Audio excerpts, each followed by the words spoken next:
अ moving actor किंवा body awareness किंवा fluidity, आणि ह्याचा अर्थ काय एक्झॅक्टली?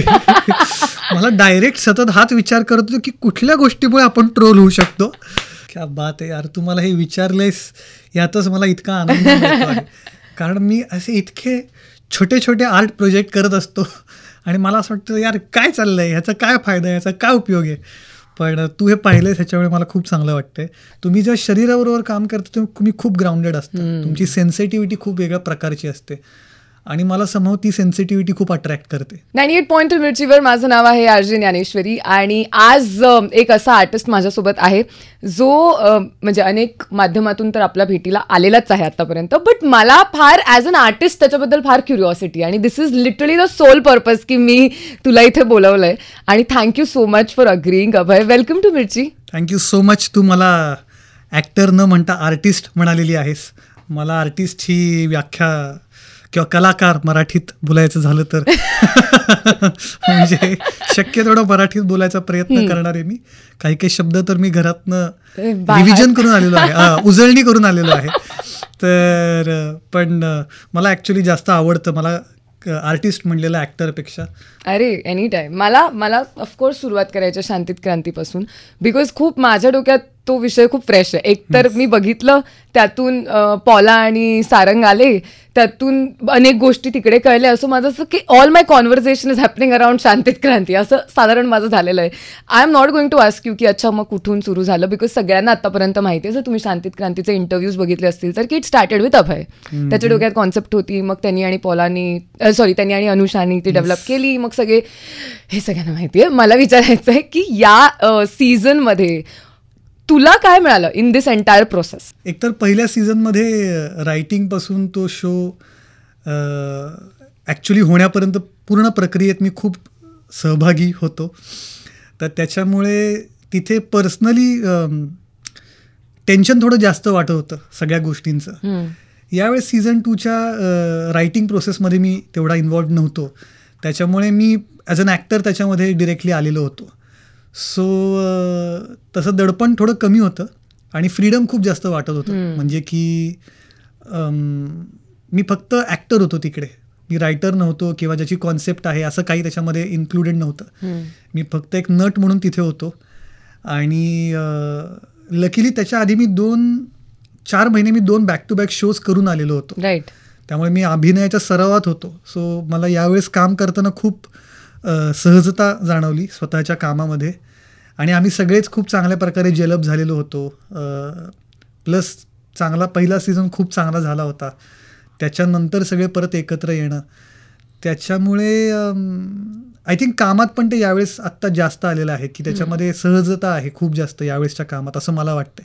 मी असं म्हणत नाही माझं काम ग्रेट झालंय किंवा नाही, पण मला जनरली स्वतःला असं वाटलं की थोडं जास्त सहज काम झालं यावेळेस. राईट. पण मला इंटरेस्टिंग वाटतं की तू म्हणालास की तू अभिनयाच्या सरावात होतास, आणि इट्स व्हेरी रेअर की मी हे कोणाकडनं ऐकलंय. In the sense I tell you what I mean is की जेव्हा बिकॉज अनेक वेळेला प्रोजेक्ट्स गॅप्सनी येतात तुमच्याकडे आणि देर आर पॅचेस जिकडे तुम्ही ऍक्टिव्हली परफॉर्म करत नसता. बरोबर. ठीक आहे. पण मी कोणाच्या तरी इंटरव्ह्यूमध्ये असं ऐकलेलं की जरी तुमच्याकडे ॲज सच काम नसलं एका पॉइंटला तरी no one asked you to not practice. Absolutely. Right. तर do you practice and how do you practice? त्याचीच गंमत वाटते की तुम्ही जेव्हा काम करत असता तेव्हा तुम्ही कमीत कमी 12 तास काम करता, तुम्ही 25-30 दिवस काम करता कमीत कमी, आणि तुमच्या आसपास दररोज कमीत कमी 100 ते 120 लोक असतात आणि कट्टू तुम्ही एकटे असता. सो हा एक नटांच्या वाटेला आलेला हा काय प्रकार आहे पूर्ण, फक्त नटांच्या नाही, या क्षेत्रात काम करणाऱ्या बऱ्याच लोकांच्या. तर तुम्ही ग्रुपमध्ये असता आणि तुम्ही आयसोलेशनमध्ये असता, एकटे असता, आणि या सायकल्स परत परत परत परत येत राहतात. असं नाही की तुम्ही एकदा ह्याच्यातनं जाता आणि तुम्हाला जाणवतं की तुम्ही ह्याच्याशी कसं डील करायचं ते.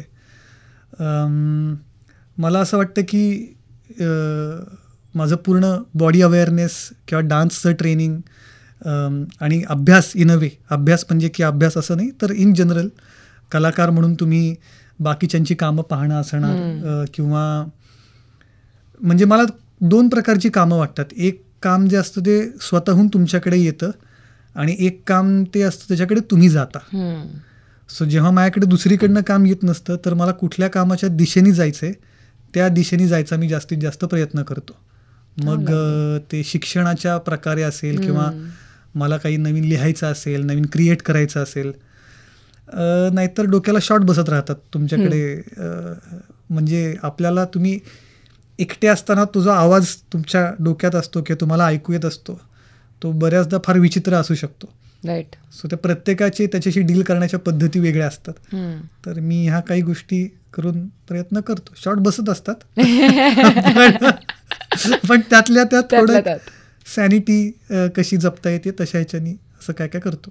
हा लवली. पण म्हणजे ऑफकोर्स ॲज अन ॲक्टर तर खूप लोक तुला ओळखतातच, पण you do this thing called, म्हणजे मी या टर्म्स ऐकल्या, ठीक आहे, आणि आज मला हे कळणार आहे की एक्झॅक्टली हे काय असतं, की अ मुव्हिंग ॲक्टर किंवा बॉडी अवेअरनेस किंवा फ्लुइडिटी.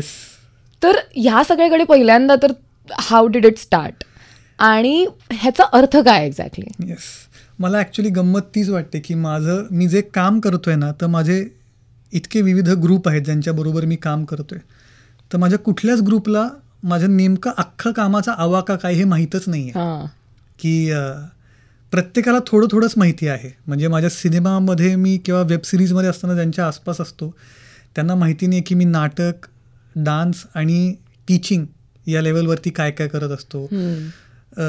सिमिलरली मी जिथे डान्सचं किंवा नाटकाचं मी पॉंडेचेरीमध्ये वगैरे काम करत असताना त्यांचं मी मराठी सिनेमामध्ये, वेब सिरीजमध्ये काय करतोय, लेखनाचं काय करतोय ते माहीत नसतं. तर मला कधी कधी असं वाटतं यार कधी कळणार आहे लोकांना की यार काय आत्ता या क्षणी. तर सो ॲक्च्युली काय झालं होतं की मी पुण्यामध्ये नाटक करत होतो 6-7 वर्ष. माझं ग्रॅज्युएशन नंतर परत एक 2-3 वर्ष अजून नाटक चाललेलं होतं आणि मला सारखं असं वाटत होतं की नट म्हणून तुमच्या शरीरावरती काय म्हणतात त्याला, शरीराचा अभ्यास असणं, किंवा कारण की हे तुमचं इन्स्ट्रुमेंट आहे एका प्रकारे, हे वाद्य आहे ज्याच्यातनं ध्वनी, आवाज, साऊंड हे सगळे येणार आहेत. तर मग तुम्ही ह्याच्यावरती काम केलं पाहिजे. आणि मी नॅशनल स्कूल ऑफ ड्रामाला मला जायचं होतं, पण तिकडे मी फायनल वर्कशॉपला सिलेक्ट झालो, पण फायनलमध्ये पुढे काही गेलो नाही. तर म्हटलं याला काय अर्थ आहे यार, याला काय अर्थ आहे असं वाटलं मला. आणि त्याच्यानंतर मला लक्षात आलं की बँगलोरमध्ये एक अटकलरी नावाचं डान्स स्कूल होतं. ओके.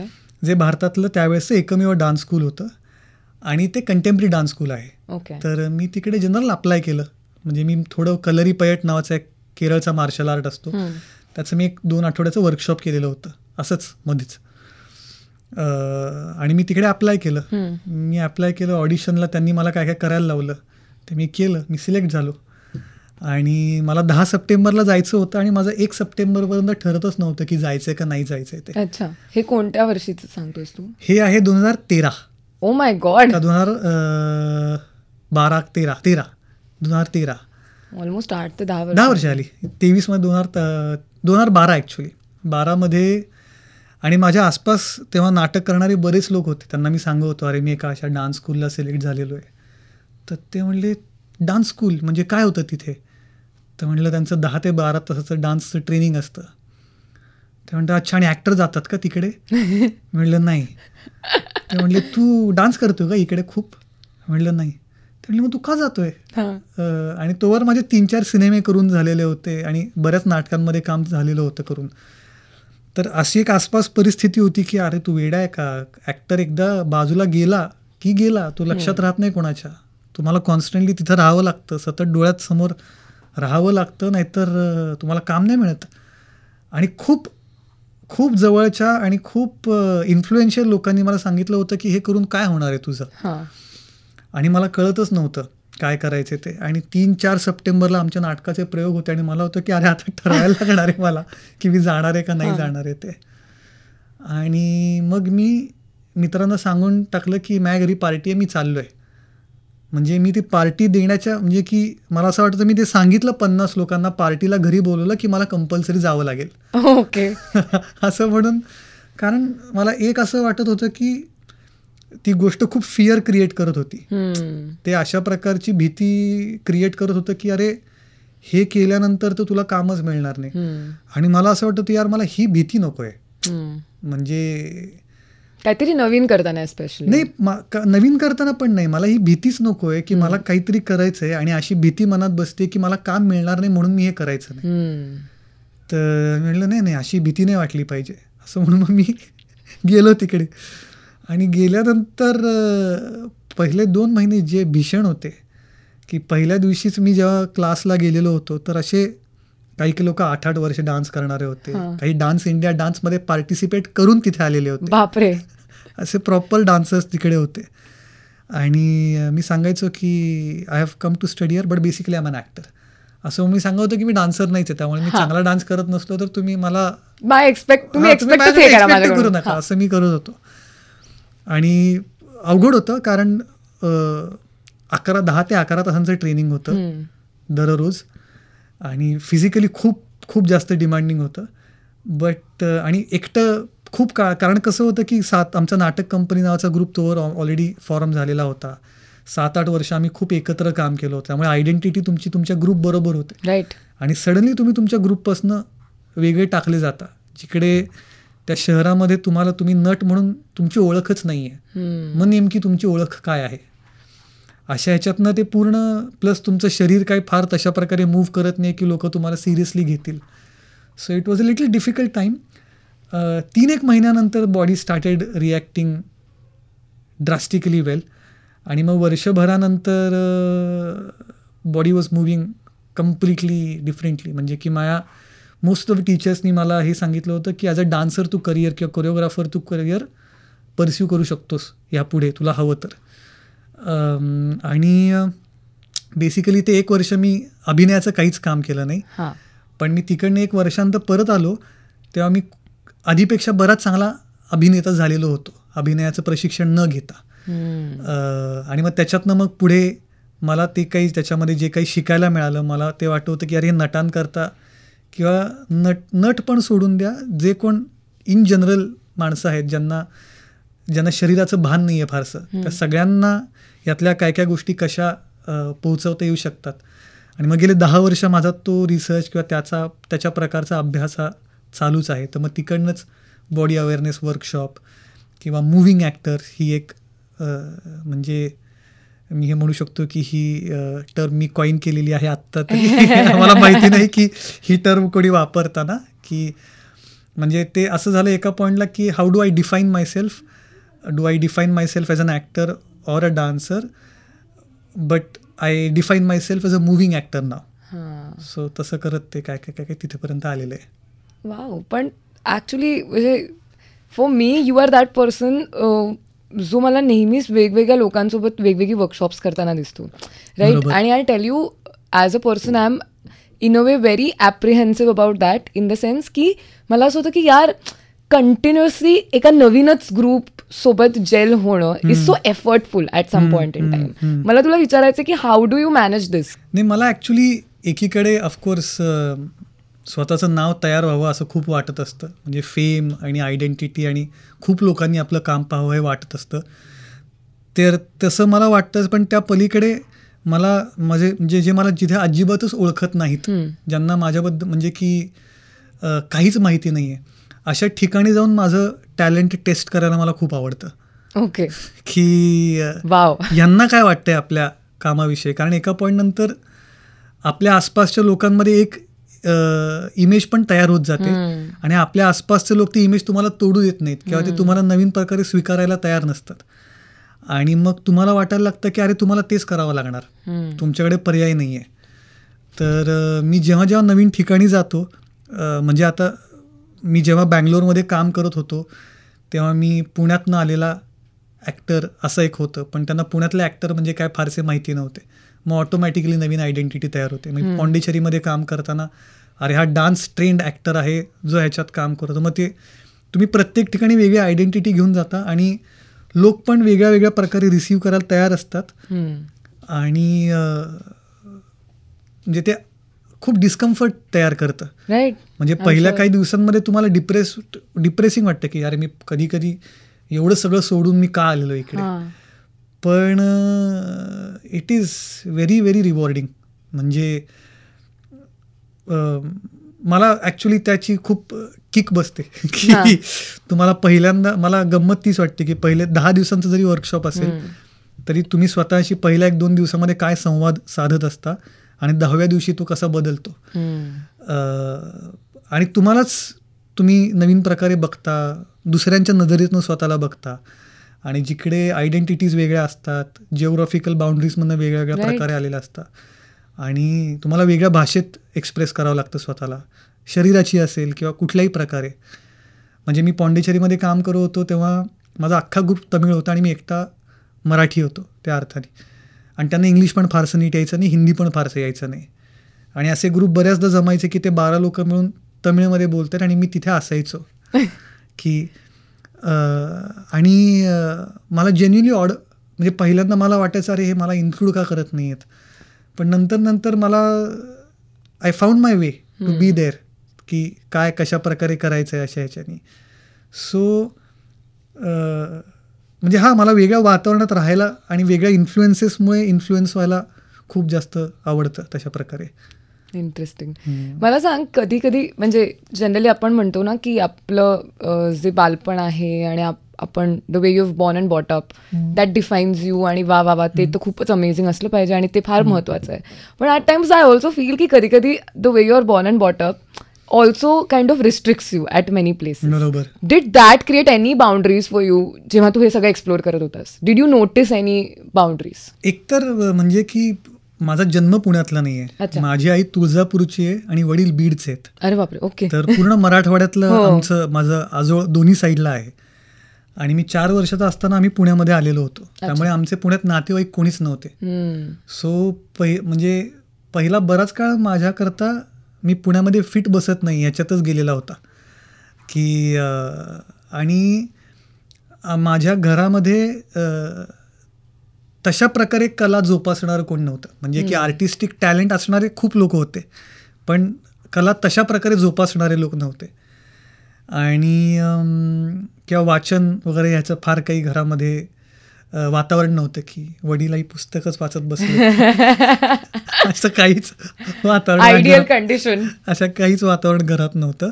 पण एक गोष्ट होती की आणि त्या दोघांचं म्हणजे की आईचं शिक्षणही फार झालेलं नव्हतं पण त्यांना म्हणजे की मला ती गंमत वाटते की माझे बरेच मित्रमैत्रिणी आहेत ज्यांचे आईवडील खूप जास्त माझ्या आईवडिलांपेक्षा शिकलेले होते पण त्यांच्यावरती रिस्ट्रिक्शन्स खूप जास्त होती.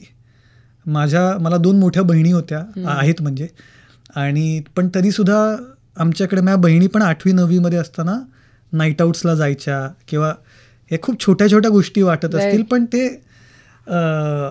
माझ्या नातेवाईकांमध्ये पण त्या खूप शॉकिंग गोष्टी होत्या की माझे आई वडील ज्या प्रकारचं स्वातंत्र्य मला आणि माझ्या 2 बहिणींना देत होते. म्हणजे की 10वीच्या बोर्डाच्या परीक्षेच्या आदल्या दिवशी मी सावरखेड एक गाव नावाचा चित्रपट घरी केबलवर त्यांच्याबरोबर बसून बघितला होता आणि ते ओके होते त्याबद्दल, म्हटले काय प्रॉब्लेम नाही.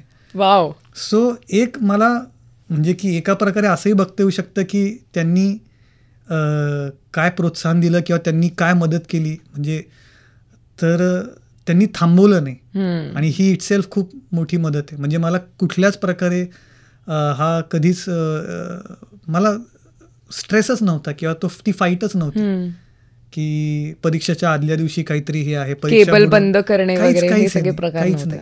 ते म्हणजे त्यांना जाणीव सो दॅट रिअली हेल्प्ड. आणि आता मग पहिल्यांदा मला वाटायचं की अरे ह्यांच्या दोघांमध्ये काही फारशी कला नाही आहे असं मला वाटायचं. पण आता गेल्या काही वर्षात मला जाणवायला लागलं की त्यांची कला कुठून वेगवेगळ्या प्रकारातनं बाहेर येते किंवा त्यांच्यातला कलाकार कुठे आहे. कारण की आपल्याकडे याचं खूप फॅड आहे की आमच्या घरात कोणी कलाकार नव्हतं, मी एकटाच, मीच पहिला किंवा मीच पहिली असं म्हणून. कारण की एका प्रकारे हे म्हणायचं असतं की माझ्या आधीच्या पिढीमध्ये कोणी नव्हतं आणि मी माझ्या स्वतःच्या बळावर हे केलेलं आहे आणि ते बरोबरच आहे, त्याच्यात माझं काही हे नाही. म्हणजे माझं म्हणणं आहे की त्यांनी कला वेगळ्या प्रकारे जोपासली आणि मला ती त्यांच्या वेगळ्या वेगळ्या ह्याच्यामध्ये दिसते. सो तेही कलाकारच वाटतात मला आणि ते त्यांच्याकडनं काय काय आलेलं आहे असंही वाटतं मला. इंटरेस्टिंग. ह्याच्यानंतर मला वाटतं अनेक लोक शोधणार आहेत की आपल्या आईबाबांमध्ये कुठे कुठे कला दिसतेय आणि काय होतंय. लवली. सो मला विचारायचंय की तुझं एक फोटोशूट मी बघितलं इन्स्टावरती जे मला फार इंटरेस्टिंग वाटलं, जे बर्लिनच्या वेगवेगळ्या मेट्रो स्टेशन्स वरती आहे. हो येस. आणि त्या कॅप्शन मध्ये आय कुड फील इट की किती डेस्परेटली तुला ते करायचं होतं आणि इट फायनली हॅपन्ड.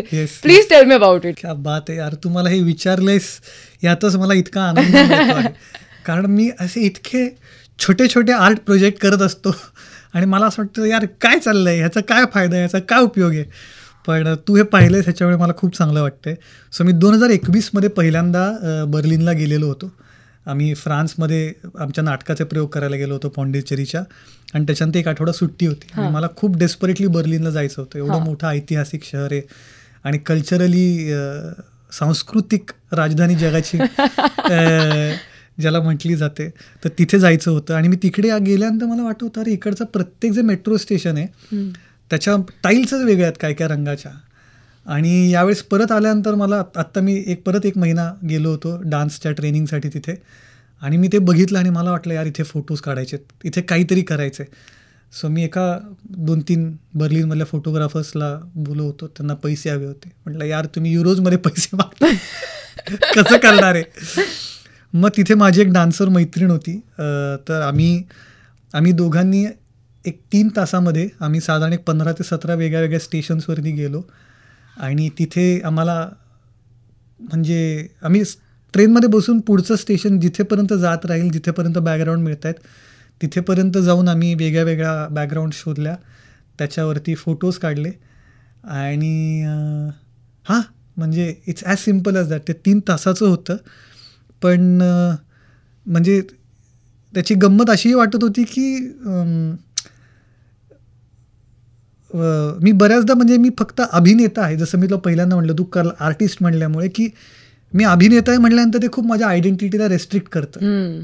की माझ्यामध्ये किंवा सगळ्यांमध्येच, माझ्या एकट्यामध्ये नाही म्हणत आहे मी, सगळ्यांमध्ये खूप वेगळ्या वेगळ्या प्रकारचे कला गुण असतात. तर तुम्ही सगळ्याला कशा प्रकारे वाट देता त्याच्यानुसार तुमचं वेगवेगळं एक्सप्रेशन भारी येत राहतं. म्हणजे मला फोटो काढायची आवड असू शकते, मी किती चांगला फोटोग्राफर ह्या त्यातला वेगळा भाग आहे. राईट. पण मला ते करायचं आहे, मला ते एक्सप्लोअर करायचं आहे किंवा सो तशा ह्याच्याने आम्ही ते केलेलं होतं आणि खूपच जास्त मजा आली. तर जे ऐकणारे 30 लोक आहेत त्या 30पैकी अर्ध्या किंवा एक माणसाला कोणाला जर वाटलं की हे काय आहे यार, तर माझ्या इंस्टाग्रामच्या प्रोफाईलवर आहे, तुम्ही ते बघू शकता. येस प्लीज, एक अख्खी सिरीज आहे फोटोजची, ती प्लीज चेकआउट करा. बट टॉकिंग अबाउट आता फॉर एक्झाम्पल बर्लिन, तू अनेक शहरांमध्ये वर्कशॉप्सच्या निमित्ताने आणि प्रयोगांच्या निमित्ताने गेलायस. I want to ask you की व्हॉट अबाउट ट्रॅव्हलिंग तुला सगळ्यात इंटरेस्ट करतं? नाही, एकतर तेच आहे की तुम्हाला तुमची आयडेंटिटीज रिडिफाईन करायला लागते, तुमची ओळख तुम्हाला नव्याने शोधायला लागते. की जेव्हा तुम्ही म्हणजे तुम्ही इमिग्रेशनच्या ह्याच्यात असता लाईनमध्ये, तर तिथे ऑलरेडी पहिली भीती तुम्हाला सुरू होते की मला हे घेणार आहेत का नाही त्या देशामध्ये. तुमच्याकडे सगळे पेपर असतील, तुमच्याकडे सगळं इन्व्हिटेशन कार्ड असतील, तुमच्या बँकेत दाखवण्याकरता पैसे असतील, तुम्हाला विजा मिळाला आहे ऑलरेडी, तरी पण तुम्हाला एक धाकधूक असते की अरे, तर मला ती म्हणजे की कारण तुम्ही सडनली कुठेतरी आउटसाइडर म्हणून असता आणि आपल्याकडे सतत हा भाग असतोच, इनसाइडर कोण आहे, आउटसाइडर कोण आहे, ह्या जमिनीचा मूळ धारक कोण आहे आणि या जमिनीच्या बाहेरनं आलेला कोण आहे. आणि सडनली तिथे गेल्यानंतर तुम्ही आउटसाइडर म्हणून ट्रीट होता, तर तुम्हाला लक्षात येतं की आउटसाइडर असण्याचं फिलिंग काय आहे. तुम्हाला वेगवेगळे आउटसाइडर तिथे दिसत राहतात आणि त्या सिस्टीम्स वेगळ्या असतात आणि तुम्ही स्वतःला सतत क्रॉस चेक करत असता की तुम्ही इथे कुठे आहात, तुम्ही ह्याच्यामध्ये कुठे फिट इन होत आहे. आणि ज्याच्यामध्ये खूप डिस्कम्फर्ट तयार होतो, भीती तयार होते, पण तुमच्यातला काहीतरी एक नवीन भाग पण ओपन अप व्हायला लागतो जो तुम्हालाच माहिती नसतो.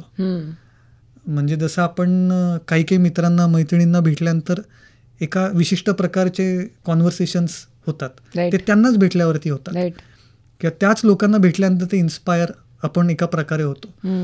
सो तेच आहे शहरांच्या बाबतीत की आत्ता मी गेलो होतो 1.5 महिन्याकरता, तर मी साधारण 200-250 डान्सर्सला भेटलो वेगवेगळ्या देशातल्या.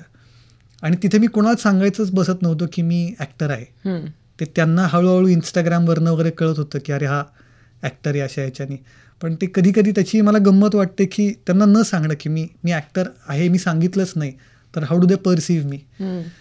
असंही इथे भारतात सांगितल्यानंतर फार लोक ओळखतात अशातला भाग नाहीच की म्हणजे की मी ऑलमोस्ट फेमस आहे असं मला वाटतं. ऑलमोस्ट फेमस आहे की ह्याला कुठेतरी बघितलंय का असेल बहुतेक असं म्हणून असं माझं ऑलरेडी इथे काय काय आहेच आहे. सो हां म्हणजे मला ती थोडं ॲनॉनिमस असणं कधी कधी, आणि ऑफकोर्स म्हणजे मी हे म्हणतोय ॲनॉनिमस असणं, ऑफकोर्स सगळ्यां प्रकारे मलाही हवंच आहे अटेन्शन. माझं काम लोकांनी बघावं, मला चांगल्या सिरीजमध्ये सगळ्या चांगल्या सिनेमांमध्ये काम मिळावं, ओळख वाढावी, हे या सगळ्या गोष्टी आहेतच. पण मला वाटतं की या दोन्ही गोष्टी तुमच्यामध्ये एकाच वेळी असतात, की असं नसतं की एका मागोमाग एकता येत असतात. तुम्हाला अजिबात तुम्ही एकदम प्रायव्हेट असावं आणि एकदम फेमस व्हावं, या दोन्ही गोष्टी तुम्हाला एकत्र वाटूच शकतात. राईट. आणि जसं तू म्हणालास ते किक पण आहे त्यात, त्यामुळे दॅट्स ऑल्सो वन थिंग की वाव, हो ये भी अच्छा आहे. थोडंसं तुझ्या टीचिंगच्या साईडबद्दल मला विचारायचं आहे, कारण I don't know how many people exactly know की किती स्कोप आहे तुझ्या टीचिंगचा. तर तू काय काय शिकवतोस, काय काय पद्धतीचे वर्कशॉप्स घेतोस आणि काय काय एक्सपिरियन्सेस तुला या वर्कशॉप्समधून आलेत? सो मी 3 प्रकारचे वर्कशॉप घेतो आहे आत्ता तरी. एक आहे बॉडी अवेअरनेस वर्कशॉप, जे ॲक्टर्स, डान्सर्स आणि ज्यांचा या कुठल्याही कलेशी संबंध नाही आहे त्या सर्व लोकांकरता आहे. त्याच्यामधलं त्या वर्कशॉपचं मेन हे आहे की तुमचं तुमच्या स्वतःच्या शरीराबरोबर काय प्रकारचं नातं आहे. कारण की आपल्या शरीराबरोबर काय नातं आहे हे लोकांना माहितीच नसतं. मुळात शरीराबरोबर काहीतरी नातं असायला हवं हेही माहिती नसतं. म्हणजे आता आपल्याला साधा मुद्दा आहे की तुझं डोकं दुखतंय, म्हणजे की इन अ वे आता काही काही डॉक्टर ऐकत असतील तर मला माहिती नाही ते कसे मला डायरेक्ट सतत हाच विचार करत होतो की कुठल्या गोष्टीमुळे आपण ट्रोल होऊ शकतो. तर एनिवेज, किंवा म्हणजे की डोकं, हात, पाय हे जे आपण एक सेपरेशन भागांचं केलेलं आहे ते आपल्याला एकमेकांशी इझिली कम्युनिकेट करता यावं, संवाद साधता यावं ह्याकरता आहे. पण शरीराकरता ते सगळं एकच आहे इन अ वे. म्हणजे तुझं डोकं दुखत असलं तरी त्याचा परिणाम तुझ्या पायावर काही ना काही प्रकारे होत असतो, तुझ्या चालण्यावरती होत असतो, तुझ्या ब्रीदिंगमध्ये होत असतो. सो शरीराकरता तो अनुभव सगळा एकच असतो. आणि जशी तुमची मेमरी असते त्याच प्रकारे तुमच्या शरीराचीही मेमरी असते. तुला कुठेतरी लागलेलं असेल किंवा काहीतरी झालेलं असेल, ॲक्सिडेंट झालेला असेल किंवा भीती आणि अशा प्रकारचे इमोशन्स किंवा ट्रॉमा ज्याला आपण म्हणतो ते शरीरामध्ये स्टोअर होत असतात आणि ह्याच्यातनं तुमचं शरीर तयार होत असतं. तर त्याच्यामुळे प्रत्येकाची बॉडी लँग्वेज ही एका प्रकारे वेगळी असते. तर नेमकं तुमचं शरीर म्हणजे काय आहे, किंवा आता म्हणजे आता वयाच्या 12-13 वर्षापर्यंत लेट्स की तुम्ही जर वर्गातले सगळ्यात तुम्ही हाईटनी कमी आहात किंवा तुम्ही खूपच उंच आहात, तुमचं वजन खूप जास्त आहे किंवा तुम्ही खूपच कमी आहे, तर ह्याच्यामुळे काय काय गोष्टी तयार होत असतात, मग त्यानंतर पण तयार होत असतात. तर तुम्हाला आपल्या डोक्यात सतत त्या गोष्टी ऐकून ऐकून काहीतरी आपल्या स्वतःच्या शरीराविषयी काहीतरी इमेज तयार होत असते आणि ती बदलत राहते. पण त्याच्यामुळे शरीरावर खूप इफेक्ट होत असतात आणि शरीर बदलत असतं. शरीर प्रत्येक गोष्टीला म्हणजे तुमचा छोटी छोटी गोष्ट जी आसपास घडत असते त्या सगळ्या गोष्टीला शरीर रिॲक्ट करत असतं, प्रतिसाद देत असतं त्या गोष्टीला. आणि ते किती बारीकपणे प्रतिसाद देतं हे जाणून घेण्याकरता बॉडी अवेअरनेसचं पूर्णपणे वर्कशॉप आहे, जेणेकरून तुम्ही थोडं हेल्दियर नातं शरीराबरोबर किंवा व्यायामाबरोबर डेव्हलप करू शकता का, हा त्यातला एक भाग आहे. दुसरा एक भाग आहे ॲक्टर्स ब्लॉक नावाचं एक वर्कशॉप आहे. जसं रायटर्स ब्लॉक असतं तसं ॲक्टर्स ब्लॉक असं वर्कशॉप आहे. की ब्लॉक म्हणजे काय, तर तुम्हाला काहीतरी करायचं आहे आणि ते तुम्हाला करता येत नाही आहे कारण काहीतरी ब्लॉक आहे, त्याच्यामुळे तुम्हाला हवं ते काहीतरी करता येत नाही आहे. आता ते ब्लॉक वेगळ्या वेगळ्या प्रकारचे असतात, ते मेंटल असतात, ते फिजिकल असतात. म्हणजे लेट्स से तुम्ही जेव्हा मसाज करता तेव्हा मसाज मिळाल्यानंतर बेटर का वाटतं, कारण की जिथे तुम्हाला वाटतं इथे खूप जास्त दुखते, तर that's a block. The moment somebody relaxes that block goes away and body starts having a better flow. So अशा प्रकारे नट म्हणून तुमचे काय ब्लॉक्स आहेत आणि त्याच्यावर कशा प्रकारे काम करायचं शरीराच्या थ्रू, हा एक पूर्ण स्पेसिफिकली नटांकरता शरीराकडून अभिनयाकडे कसं जाता येऊ शकतं, हा एक त्यातला भाग आहे. आणि तिसरं वर्कशॉप जे आता मी नव्याने सुरू करतोय ते मुव्हिंग ॲक्टर्स नावाचं आहे, जे डान्सर्सला अभिनयाचं प्रशिक्षण आहे, की तुम्ही अभिनयातल्या गोष्टी ॲज अ डान्सर कशा वापरू शकता. तसे 3 वर्कशॉप आत्ता मी शिकवतोय. हे सगळे वर्कशॉप्स मुंबईमध्ये कधी होणार आहेत हे जर तू कॅमेरावर सांगितलंस तर फारच बरं होईल. लवकरात कधीतरी होईल. आता ते विविध शहरांमध्ये चाललेले आहेत. मुंबई सोडूनच कशी तुझी विविध शहरं आहेत. पण मी नेहमी बघते, मी नेहमी उत्साहाने जाते बघायला. मग मला दिसतं पुण्यात, बँगलोरमध्ये मला होतं की अरे यार शिट. हा म्हणजे आता काय करू की असं काय काय झालेलं आहे की ते वेगवेगळ्या शहरात होतं आहे. पण बघू, मुंबईत करायचं आहे. होपफुली कधीतरी होईल लवकरच. इंटरेस्टिंग. तू आता इतक्या जागी तू फिरत असतोस वेगवेगळ्या शहरांमध्ये.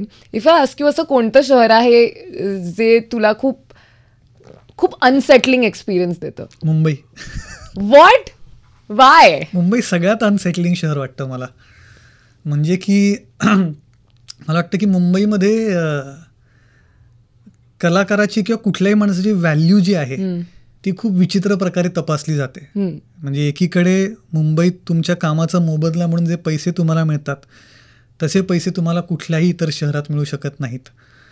पण त्याच प्रकारे मुंबईमध्ये आल्यानंतर तुम्हाला खूप पटकन इनव्हॅलिडसुद्धा वाटू शकतं. म्हणजे आणि ते दोन्ही आहे. म्हणजे आपण बऱ्याचदा इथे जे पैसे मिळतात त्याच्याबद्दल कोणी तक्रार करत नाही की जरा जास्तच पैसे मिळत आहेत तिकडे, एवढे का देताय, थोडेसे ठेवून घ्या. हे बाकी कुठल्याच शहरामध्ये अजिबात मिळत नाही तुमच्या कामाचा मोबदला मिळून. पण या शहरामध्ये आल्या आता इवन म्हणजे मी आता 2 महिने युरोपात जेव्हा होतो आणि तिथे म्हणजे मी एका प्रकारच्या वेगळ्याच कॉन्फिडन्सने आलो होतो की यार मी काय करतोय कलाकार म्हणून, केवढ्या वेगळ्या प्रकारे स्वतःला एक्सप्लोअर करतोय. इथं आल्यानंतर मला लक्षात आलं कोणाला काही घेणं देणंच नाही त्याचं. आणि असं नाही की लोकांना घेणं देणं असावं, किंवा मलाच वाटत होतं की अरे म्हणजे आय थिंक तुम्ही जेवढे जास्त वेळ या शहरात असता तेवढं या जास्त तुम्हाला शहरात सेटल्ड वाटतं. राईट. तुम्ही इकडनं बाहेर गेला ना की, आणि मूळचा मी मुंबईचा नाही पण आहे त्याच्यामुळे कदाचित, कारण मी मुंबईला आलोच अभिनेता होण्याकरता किंवा अभिनेता म्हणून माझं करिअर सिनेमा आणि वेब सिरीजमध्ये वगैरे एक्सप्लोअर करण्याकरता, ह्याच्याकरता मी इथे आलेलो आहे. तर इथे आल्यानंतर मला थोडं ॲक्च्युली सगळ्यात जास्त चॅलेंजिंग वाटतं मुंबईत. वाव. बाकी शहरांपेक्षा. बाकीच्यांचं वेगळं असेल कदाचित, मला इथेच वाटतं ते.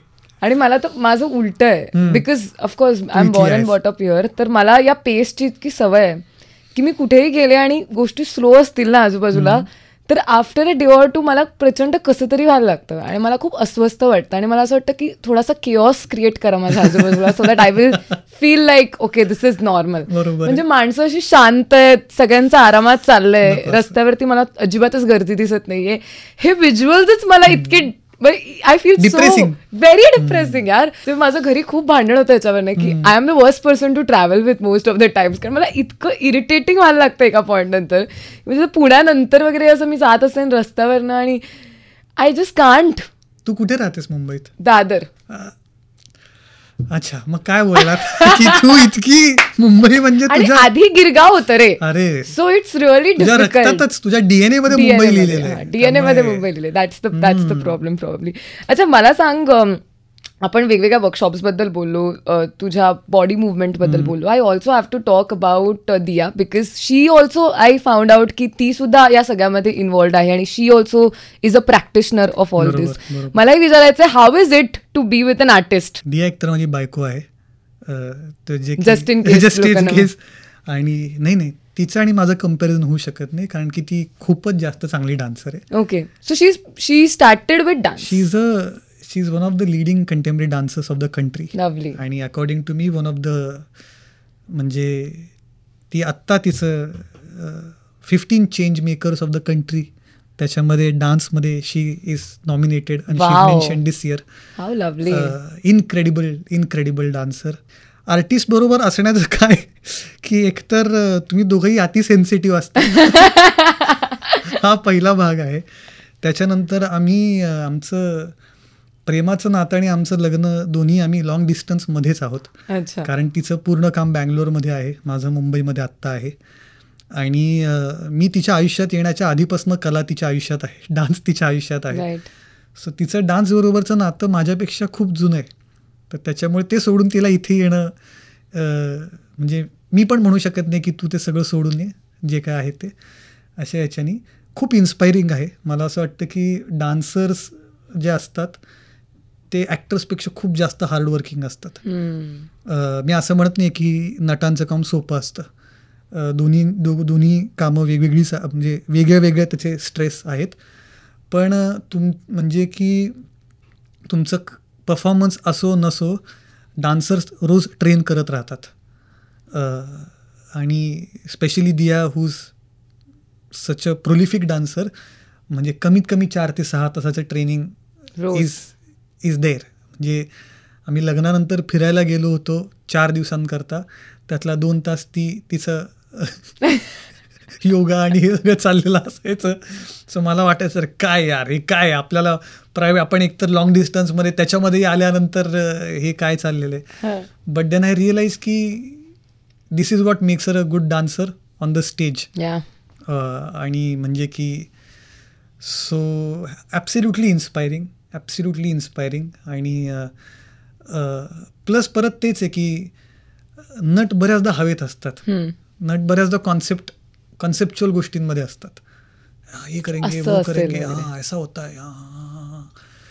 तुम्ही ज्या शरीराबरोबर काम करता तुम्ही खूप ग्राउंडेड असता. तुमची सेन्सिटिव्हिटी खूप वेगळ्या प्रकारची असते.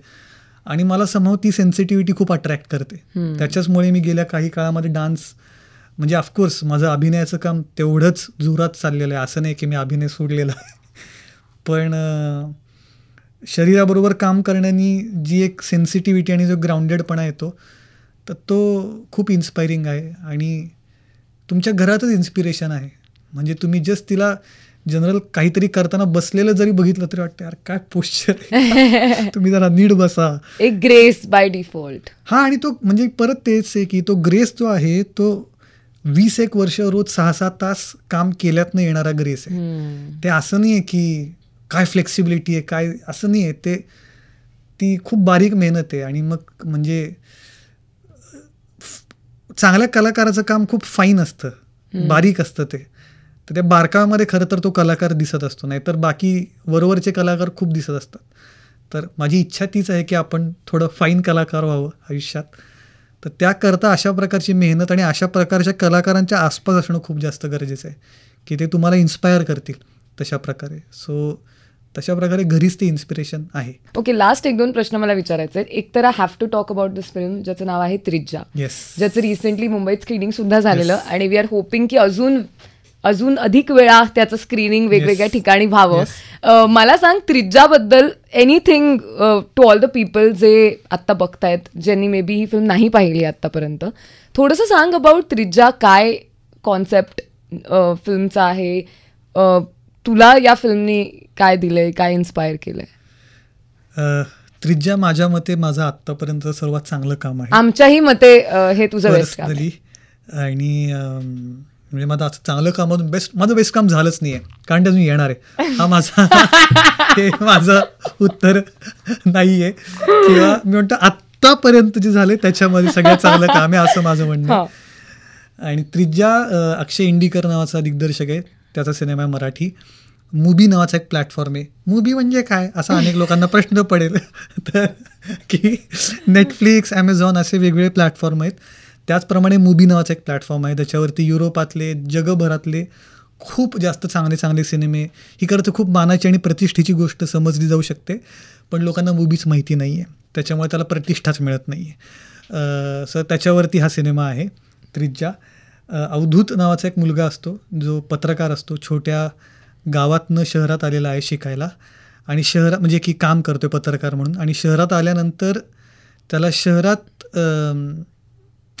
काय म्हणतात त्याला, तो बाहेरचा आहे, आउटसायडर आहे, त्याला होमली वाटत नाही, त्याचं घर आहे असं वाटत नाही आहे. शहरात 5 वर्ष शिकल्यानंतर तो परत गावात जातो, तर गावातही त्याला आता त्याचं घर जे आहे ते त्याचं वाटत नाही आहे, कारण तो आता शहरामध्ये इतका काळ राहिला होता. तर ना शहरात ना घरात त्याला कुठेच शांत वाटत नाही. तर मग नेमकं घर ही जागा कुठे आहे आणि शांत कुठे वाटेल अशा याच्याने तो प्रवासाला एका प्रकारे निघतो. आणि त्याच्या प्रवासाची ही गोष्ट आहे. तो प्रवास बाहेर पण आहे, आतमध्ये पण आहे. आणि हा प्रवास जिंदगी मिलेगी नादुबारासारखा नाही आहे की तो स्पेनला जाऊन टोमॅटो फेस्टिवलला किंवा वरनं उडी मारून त्याला स्वतःला तो डिस्कवर करतोय, कारण की त्याच्याकडे पैसेच नाही आहेत. Like many of us. म्हणजे तो बिना तिकिटाचा ट्रेननी प्रवास करतोय आणि जिथे जातोय तिथे जातोय. आणि सुरुवातीला मला करताना असं वाटत होतं की अरे कोण बघणार आहे सिनेमा, हा कसा लोकांना रिलेट होणार आहे, खूपच प्रायोगिक आहे का. पण मला अशी लोक माहिती आहेत की ज्यांच्याकडे पुण्याच्या हॉस्टेल्समध्ये, कलकत्त्याच्या हॉस्टेल्समध्ये लोकांनी 35 वेळा सिनेमा पाहिलेला आहे. आत्ताच्या स्क्रीनिंगला 2 लोक आलेले होते. त्यांनी त्या सिनेमातल्या कविता त्यांच्या टी शर्टवरती छापून आणल्या होत्या आणि त्यातल्या एका म्हणजे की त्यातला एक शॉट आहे, त्याचा फोटो त्यांनी प्रिंट टी शर्टवर केलेला होता आणि आणलेलं होतं. सो खूप जवळचा सिनेमा आहे. म्हणजे सुरुवातीला असं वाटत होतं की अरे हे काम खरं तर लोकांपर्यंत पोचलं पाहिजे यार, आणि हेच काम लोकांपर्यंत पोचत नाही तर काय करायचं यार, काय करायचं असं एक वाटत होतं. पण ते आपापल्या पद्धतीने लोकांपर्यंत पोचतंय आणि ते ज्या प्रकारे लोकांपर्यंत पोचलंय त्याची खूप गंमत आहे. म्हणजे ते खूप ऑर्गॅनिक आणि ते खूप पर्सनल आहे टू एव्हरी. आणि त्याचा फॅन बेस पण जो तयार होतोय ना, ते माझ्याशी खूप वेगळ्या प्रकारे रिलेट करतायत. राईट. आणि मला असं वाटतं की माझ्याकरता ते नातं खूप जास्त महत्वाचं आहे की तुम्ही मला कुठल्या प्रकारचं नट म्हणून तुमच्याबरोबर आयडेंटिफाय करताय, की मला बघून तुम्हाला नेमकं तुमच्यातल्या काय गोष्टी जाणवत आहेत, किंवा त्या मी ज्या सिनेमामध्ये आहे तो सिनेमा बघून तुम्हाला नेमकं काय जाणवतं आहे. सो तशा प्रकारचं एक चांगलं नातं तयार होतंय. आणि मला माहिती आहे की पुढच्या 5-10 वर्षात ती फिल्म अजून लोकांपर्यंत पोहोचेल. पण तरीसुद्धा तुम्ही पण त्रिज्या नावाचा सिनेमा आहे, चांगला सिनेमा आहे, प्लीज नक्की बघा. मूवी या प्लॅटफॉर्मवर. येस. थँक्यू सो मच अभय, आज इतका वेळ दिल्याबद्दल. आणि तू डिरेक्टली एअरपोर्टवरनं वगैरे आलायस त्याबद्दल सुद्धा खूप थँक्यू. कारण मला असं वाटतं I was really looking forward to this conversation, आणि माझं तेच झालं की डेट्स नाही मिळाला तर नाही. आणि मी पण खूप थँकफुल आहे, मला बोलवलं याच्याबद्दलच. नाही, मला हे सगळं तुझ्याशी बोलता आलं याबद्दल मला फार छान वाटतंय. Apart from the actor in you, ते तर वी ऑल नो की you are a really good actor, पण you are not just an actor. आणि आय जस्ट होप की हा व्हिडिओ जितके लोक बघतील त्यांना हे नव्याने कळेल की तुझ्यामध्ये किती जास्त वेगवेगळ्या पॉसिबिलिटीज आहेत आणि त्या कुठे कुठे एक्सप्लोर आपल्याला ॲज अन ऑडियन्स सुद्धा करता येईल. थँक्यू सो मच आणि wish you all the best. Thank you so much. Thank you so much. Thank you.